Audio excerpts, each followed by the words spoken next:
¿Es posible que una enfermedad física desaparezca simplemente al contar una historia? Esta pregunta intrigante marcó el inicio de una revolución en la comprensión de la mente humana. A finales del siglo XIX, una joven mujer conocida bajo el seudónimo de Anna O se convirtió en el epicentro de uno de los casos más célebres de la historia de la psicología.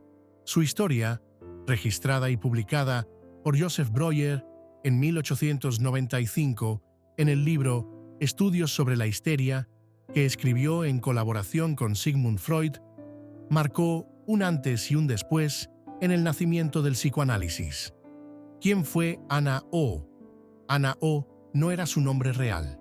En realidad, se trataba de Berta Pappenheim, una joven judía de 21 años, de familia acomodada en Viena, que comenzó a presentar una sintomatología muy inusual para su época: parálisis, pérdida del habla en su lengua materna, estados de confusión, alucinaciones, contracturas musculares, afasia y trastornos de la visión.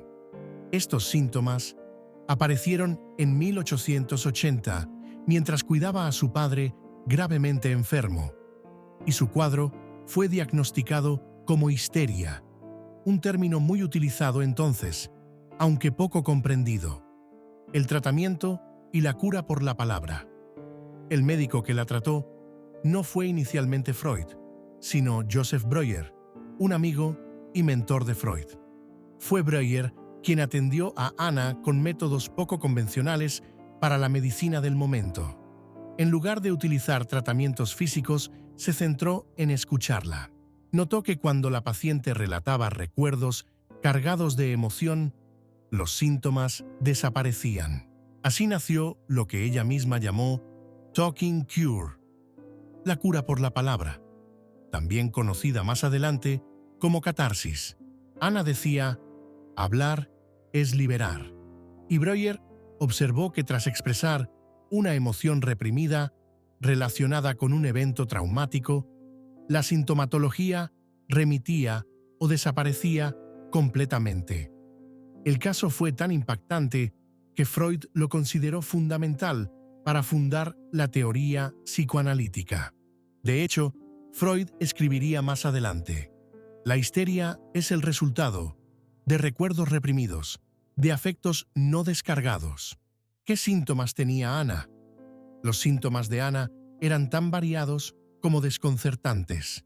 En momentos hablaba solo en inglés, aunque su lengua materna era el alemán. A veces se comportaba como si tuviera múltiples personalidades. En ciertas fases entraba en lo que Breuer llamó estados crepusculares, una especie de trance en el que emergían recuerdos profundamente dolorosos. En uno de esos estados, por ejemplo, recordó cómo se sintió atrapada cuidando a su padre enfermo, sin poder llorar ni expresarse. Ese recuerdo coincidió con la desaparición de una parálisis en su brazo. También presentaba síntomas de tipo obsesivo. Por ejemplo, se negaba a beber agua, lo que le provocó una deshidratación severa. Solo después de narrar una escena reprimida en la que vio a su institutriz dejar que un perro bebiera de un vaso humano, pudo volver a beber sin miedo. El método catártico. A lo largo del tratamiento, Breuer descubrió que cada uno de los síntomas podía conectarse con una experiencia emocional reprimida.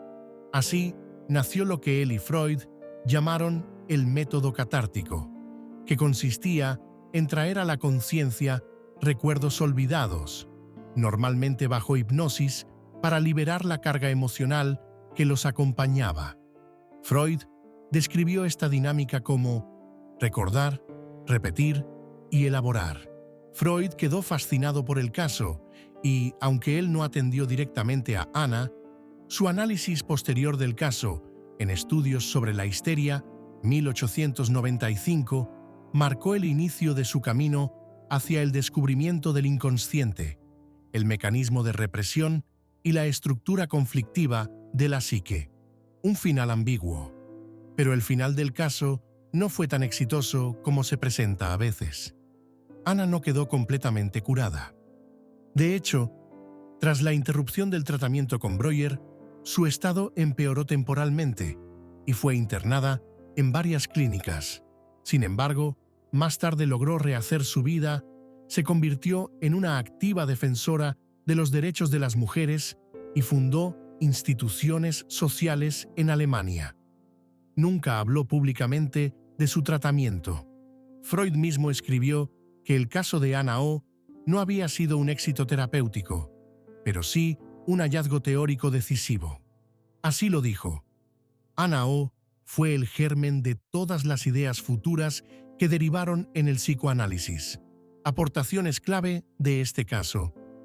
El caso de Ana O representa mucho más que una historia clínica. Es el punto de partida del psicoanálisis. A través de él se introdujeron varios conceptos fundamentales que aún hoy sostienen la teoría freudiana. La represión. Muchas dolencias psíquicas se originan en recuerdos o emociones expulsadas de la conciencia. El inconsciente. Parte de la vida mental permanece fuera del campo consciente, pero sigue influyendo en el comportamiento. El síntoma como metáfora. Los síntomas tienen un sentido oculto, un mensaje cifrado que debe ser descifrado. La cura por la palabra. Hablar libera y organiza la mente, ofreciendo alivio ante el sufrimiento psíquico. Además, este caso fue clave para pasar de una visión médica del sufrimiento mental, centrada en lo orgánico, a una visión psicológica, en la que el relato, la historia personal y la emoción reprimida ocupan el centro. ¿Por qué sigue siendo relevante hoy? El caso de Ana O sigue siendo fundamental hoy por varias razones. Fue un caso fundacional. Da origen a toda una corriente de pensamiento sobre la mente humana que impacta no solo en psicología, sino también en filosofía, arte y cultura. Aportó una visión integradora. Muestra que los síntomas psíquicos tienen raíces biográficas, emocionales y simbólicas, anticipando enfoques contemporáneos sobre trauma y somatización. Fue un caso inspirador, pese a las críticas posteriores, como la inexactitud de algunos datos. El caso de Ana O sigue inspirando a terapeutas a escuchar, a entender más allá de los síntomas y a buscar el sentido profundo del sufrimiento humano.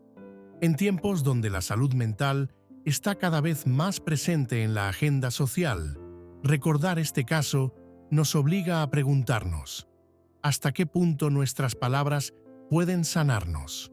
¿Qué historias reprimidas llevamos dentro?